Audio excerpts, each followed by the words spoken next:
নমস্কাৰ আমি ইতিমধ্যে ঐতিহাসিক গৰিয়াজানৰ কাষৰ গৰিয়াগাঁও আমি পৰিদৰ্শন কৰিলোঁ আৰু তাতে আমি বহু কেইগৰাকী থলুৱা ব্যক্তি লগ পালোঁ আৰু তেওঁলোকৰ মুখৰ পৰা আমি তাৰ যিখিনি ইতিহাস সেই ইতিহাসখিনি আমি ইতিমধ্যে আমি সংগ্ৰহ কৰিছোঁ।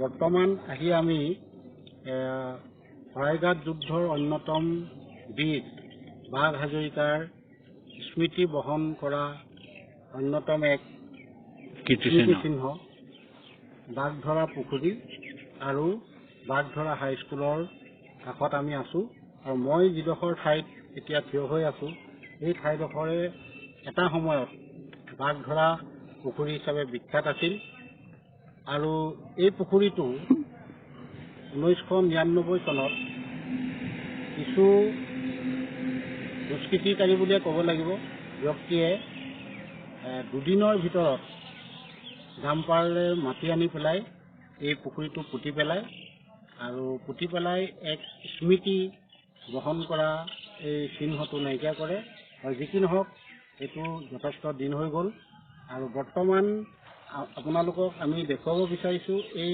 পুখুৰীটো অৱশিষ্ট কিছু অংশ আছে। এই আমাৰ অকণমান দেখুৱাব এই পুখুৰীটো অৱশিষ্ট অংশ।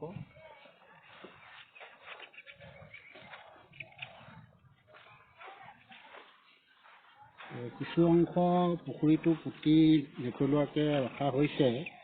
এই অৱশিষ্ট অংশ কিছু আছে, এই অংশটো আপোনালোকক আমি দেখুৱাইছোঁ আৰু বাকী অংশটো এই স্কুলখনৰ সন্মুখত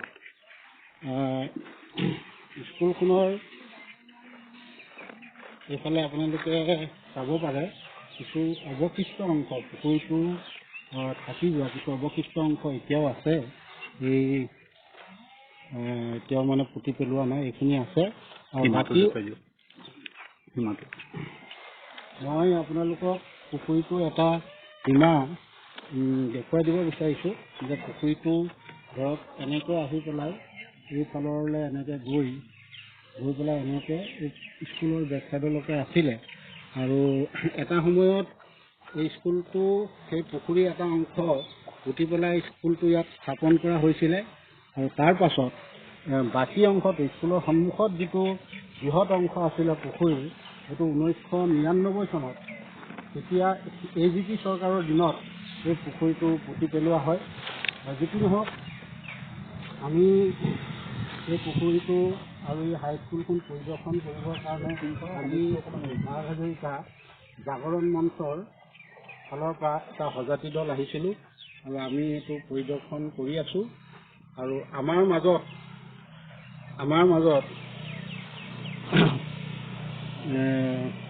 বাঘ হাজৰিকা জাগৰণ মঞ্চৰ ৰাজ্যিক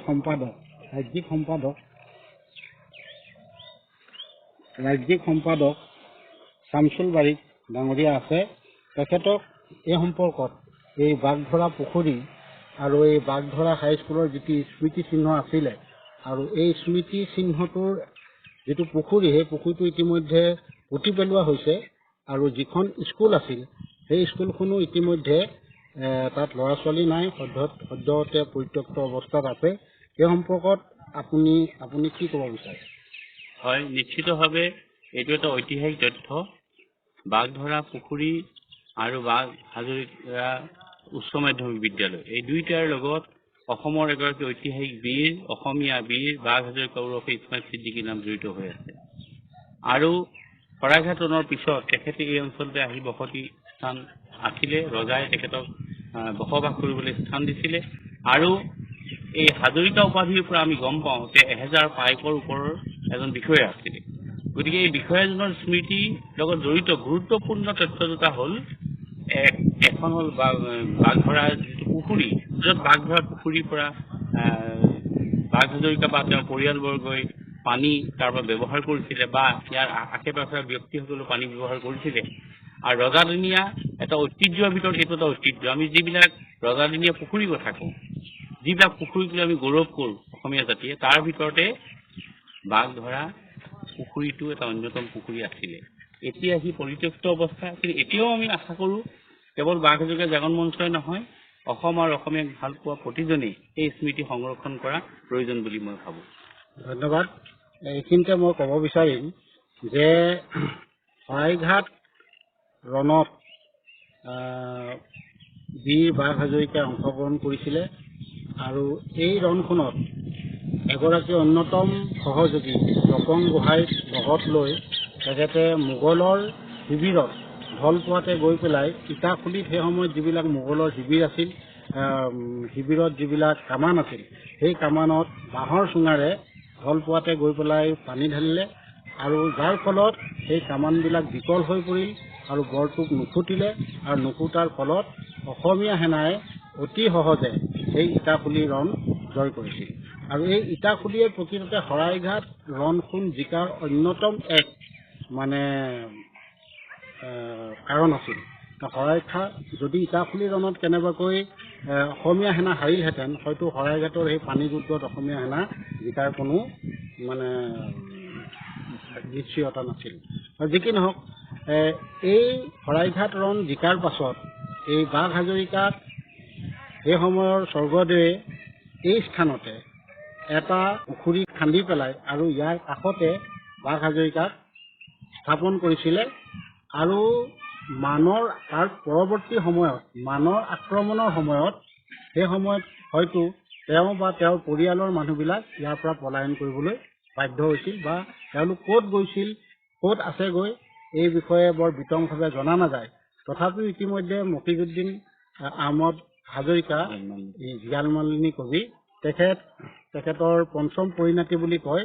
আৰু এতিয়াও আমি জনাত বহুকেইজন তেখেতসকলৰ পৰিয়ালৰ ব্যক্তি আমাৰ লগত যোগাযোগ কৰিছে আৰু তেখেতসকলে বিভিন্ন কাকতে পত্ৰ বা বিভিন্ন গ্ৰন্থ আদি প্ৰকাশ কৰিছে। তেখেতসকলে এই বাঘ হাজৰিকাৰ পৰিয়ালৰ মানুহ বুলি কয়। তেনেকুৱা মানুহ ডিব্ৰুগড়ত আছে, গোলাঘাটত আছে, ডুমডুমাত আছে, গুৱাহাটীত আছে, ইত্যাদি যোৰহাটতো আছে, অসমৰ বিভিন্ন ঠাইত সিঁচৰতি হৈ আছে। গতিকে এইবিলাক কথাৰ পৰা আমি এটা কথা নিশ্চিত হ'ব পাৰোঁ যে বাঘ হাজৰিকা প্ৰকৃততে এক বাস্তৱ চৰিত্ৰ, এইটো কাল্পনিক নহয় আৰু ই এক ঐতিহাসিক চৰিত্ৰ হয়। গতিকে আমি আজি এই অঞ্চলত আহি উপস্থিত হৈছোঁ ইয়াৰ এটা আমি বিভিন্ন তথ্য সংগ্ৰহ কৰিবৰ কাৰণে। আৰু এই যিটো মোৰ পিছফালে যিটো আপোনালোকে স্কুল ঘৰ দেখিছে, এইটো নাম হৈছে বাঘধৰা হাই স্কুল, বাঘধৰা পুখুৰী হাই স্কুল। আৰু এই স্কুলটো স্থাপিত হৈছিলে 1982 চনত। আৰু সেই সময়ত এই অঞ্চলত এনেকুৱা এখন স্কুলৰ প্ৰয়োজনীয়তা অনুভৱ কৰি ইয়াৰ যিসকল হিন্দু লোক আছিলে তেওঁলোকে এই স্কুলখন বাঘধৰা পুখুৰী হাই স্কুল বুলি স্থাপিত কৰিছিলে। গতিকে সেইফালৰ পৰা চাবলৈ গ'লে আমি দেখা পাওঁ যে যিখন স্কুল আমাৰ পিছফালে আছে, এই স্কুলখন স্থাপন প্ৰকৃততে মুছলমান মানুহে কৰা হোৱা নাছিলে, ইয়াৰ অঞ্চলৰ থলুৱা হিন্দু মানুহসকলে কৰিছিলে। বৰ্তমান এই স্কুলখন পৰিত্যক্ত অৱস্থাত আছে, যিহেতু ইয়াত ছাত্ৰ ছাত্ৰীৰ সংখ্যা কমি যোৱাৰ বাবে স্কুলখন হয়তো আন এখন স্কুলৰ লগত এমালগামেশ্যন কৰি দিয়া হ'ল বা একত্ৰীকৰণ কৰি দিয়া হ'ল। আমি আমাৰ মাজতে আমাৰ বাঘ হাজৰিকা জাগৰণ মঞ্চৰ আন এগৰাকী মুখপত্ৰ সম্পাদক আছে আনচাৰুদ্দিন বৰা। তেখেতৰ পৰা মই জানিব বিচাৰিম যে এই স্কুলখন হয়তো এটা সময়ত জহি হৈ যাবগৈ। ইয়াত ধৰক এতিয়া পুখুৰীটো ইতিমধ্যে পুতি পেলোৱা হ'ল, এটা অংশ অৱশিষ্ট আছেগৈ, যে এই স্মৃতি চিহ্নবিলাক সংৰক্ষণ কৰাৰ ক্ষেত্ৰত যে বাঘ হাজৰিকা মঞ্চৰ ফালৰ পৰা কেনেধৰণৰ পদক্ষেপ গ্ৰহণ কৰাৰ কথা ভবা হৈছে।